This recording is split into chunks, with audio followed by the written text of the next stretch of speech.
Hi, and welcome to the third episode of Ridgecrest Regional Hospital's virtual wellness program. My name is Tara Moorhead, and I'm the Director of Community Outreach at Ridgecrest Regional Hospital. February is American Heart Month. American Heart Month was started in 1964 under the directive of President Lyndon B. Johnson to help bring attention and focus to the issue of heart disease. Today, we want to turn your attention to ways you can be proactive about your health and help prevent heart disease. Dr. Ghassan Mohsen is a board-certified cardiologist here at Ridgecrest Regional Hospital.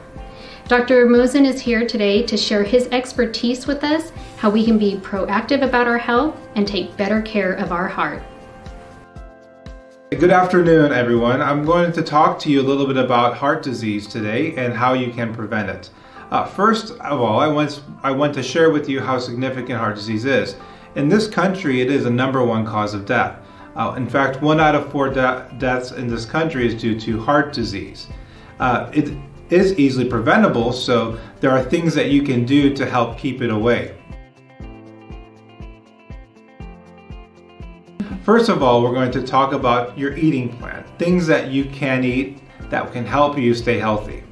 A diet high in vegetables and high in fiber would be very important for you. If you can continue to choose healthy foods that are from your major food groups, including the legumes, the grains, the lean fats, and lean meats, it will be very beneficial for you. Things to avoid, such as saturated fats from animal products, processed foods, trans fatty acids, are all found in the parts of the diet that include fast food, potato chips, other kind of food that we call junk food. These foods will cause clogged arteries and will often lead to premature heart disease, including heart attacks. The other thing to realize is these foods also can lead to premature diabetes and high blood pressure, which are risk factors for heart disease. The second area that we will talk about is exercise. The importance of exercise in your life cannot be underscored. 30 minutes a day of moderate exercise is the minimum that you should aim for. Getting up to an hour is ideal, and it doesn't have to be brisk exercise, but can be lighter to moderate if you go for an hour or more. The key is consistency and staying with it. Exercise has been shown to reverse heart disease in most people and has been shown to lead to longer life expectancy.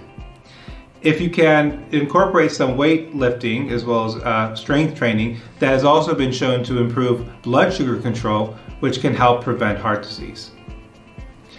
Exercise can be done at your own time or can be done in group. We recommend trying to form a group or session with other people to help motivate you, because sometimes doing it alone can be challenging. Atherosclerosis, which is not just in the heart but also in the legs, can also be helped by exercise. Exercise improves the blood flow to not just your legs but also your brain, so neurological function or your memory may improve and you will have overall better health. Controlling your blood pressure will be easier when you exercise as well, and you may be able to decrease the amount of blood pressure pills that you are currently taking. Of course, if you have concerns about starting an exercise program that you would like to discuss, please contact your doctor and discuss what type of exercise you could start doing and what type of program you may begin to advance with. The next area that we want to talk about is tobacco, tobacco products. For many people who smoke or use tobacco products, it has shown that it would decrease the person's life expectancy. And this is primarily due to cardiovascular disease, but also cancer. Cardiovascular disease is greatly affected by tobacco products because of the inflammation and damage that is done to your arteries. If you are smoking, it's strongly advised to quit. If you can quit, there are avenues available for you to help you, such as nicotine patches and other medications. If you're considering quitting smoking, it is good to seek a medical professional to help you do this, as it may be more successful. Tobacco products in general can lead to premature hardening of the arteries or atherosclerosis, and commonly cause early strokes and heart attacks.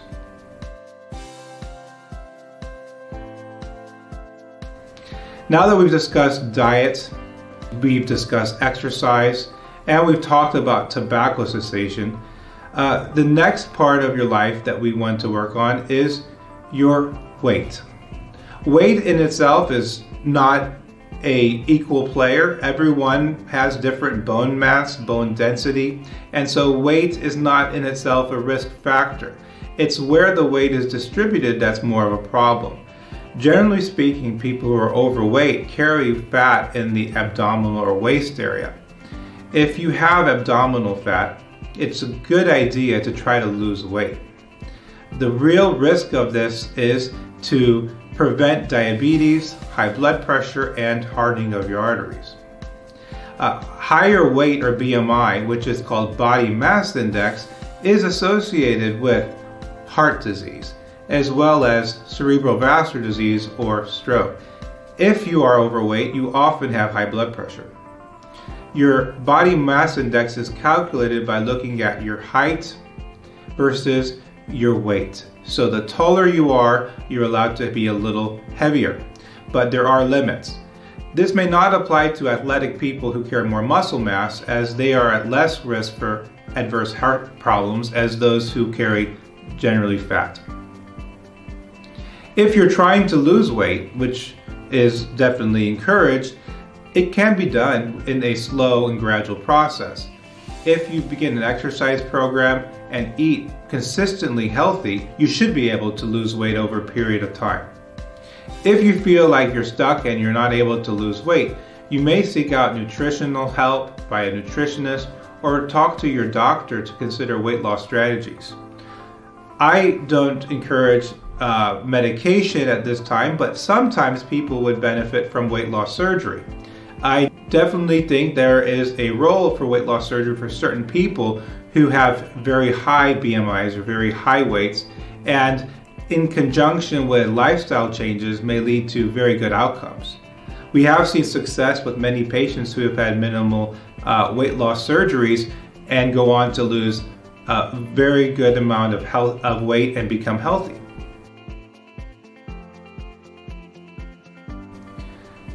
The next area we want to talk about today is stress reduction. One area that people forget about is the demands of the daily life and how it affects their heart.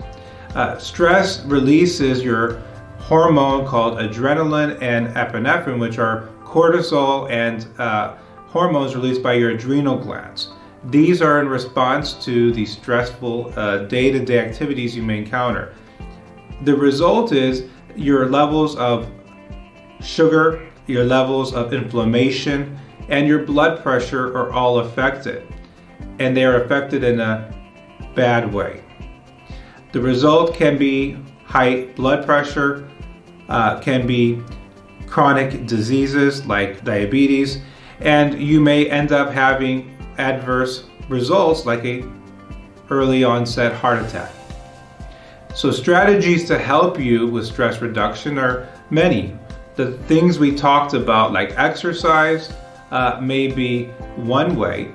Other things that you can try are meditation. Take some time throughout your day to just focus on your breathing and try to put your distractions like your phone or your other demands just away for a few minutes each hour. If you're able to do that, that may help lessen the damage that stress can do to your body. Although some of us may have difficulty finding that time, if you're able to just find a few minutes a day, that can help significantly in the overall effect that you may have from stress. Stress management and control of those triggers over time will help you lessen the damage to your overall health, including your heart. The next area we want to talk about is sleep. We all aim to get a good night's sleep, but as we know, it's very difficult to get more than 7 hours or 7 to 8 hours a day. The recommendation is around 7 to 8 hours a day for most adults. As we get older, it tends to be less, and some patients or people in their 60s or 70s often get by with 6 or less hours of sleep. You need to listen to your body. Most of our bodies will tell us when we've had enough sleep. If you haven't, you'll just feel tired the next day and maybe you need to take several naps. Taking a nap is also actually recommended. If you're tired, it's recommended to take a short nap throughout the day.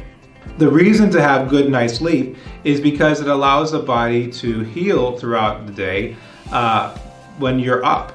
If you have a good night's sleep, the restorative effects of sleep on your arteries, on your brain, are manifold. We know if you have a poor night's sleep, the next day your blood pressure is high, you may have higher inflammatory disease, and you may feel just very unwell.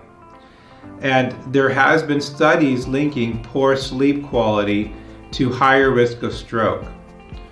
The same likely can be attributed to heart disease. If you have sleep apnea, you should get evaluated. Any snoring at night or any other issues at night, you should seek out a professional and consider having that looked at. To summarize on today, we have discussed about ways to prevent heart disease. We focused on key areas of your life: your diet, your exercise, your weight, your sleep, and your stress management, and very importantly, not to smoke. Other areas that are equally important are your social connections. It's very important to maintain a good social connection with your community, your friends, to help keep you well diverse in your activities and your interests. Being part of a community, and as we call part of the healthy living, has been shown to lead to longer life expectancy, and this is because of the overall better health. We have heard of the blue zones, or areas in this country where people tend to have longer lives and healthier heart health. And these areas, there's strong community ties, very importantly. So if you have these opportunities to change your diet, exercise, you are on your way to better health. If you need help, don't hesitate to reach out to your doctor and to discuss ways to get that on board and get that improved. It will be also to your benefit if you are suffering from diabetes or hypertension to get those areas under control immediately. The sooner you do, the better health you'll have. If you don't have any risk factors that you're aware of, it is a good idea to get screened. If you're over the age of 60, especially to talk to your doctor about screening tests for cardiovascular disease. There are several screening tests that may benefit you that your doctor can perform in the office to see your risk at 10 years for a heart attack. Checking your hemoglobin A1C and your blood pressure and your weight in the office will be very helpful to your doctor to help determine your risk of heart disease moving forward. The doctor can also provide you with useful tools on how to manage your diabetes or high cholesterol at the same time. Don't forget that the doctor will often provide you with preventative treatments besides medications, but may also decide to give you medications that may significantly reduce your risk of cardiovascular disease over the next 10 years. This is Dr. Mohsen, and it is my privilege to take time today to discuss with you this very important topic and find ways to improve your cardiovascular health. Thank you, Dr. Mohsen, for sharing with us today how our overall lifestyle can have huge impacts on our health. From what we learned today about making changes with our diet, our activity level, even our sleep and stress, we've learned how to be proactive about our health and help prevent heart disease. If you would like more information about what you heard today or have any questions, please contact the Cardiology Department at Ridgecrest Regional Hospital, 760-499-3277.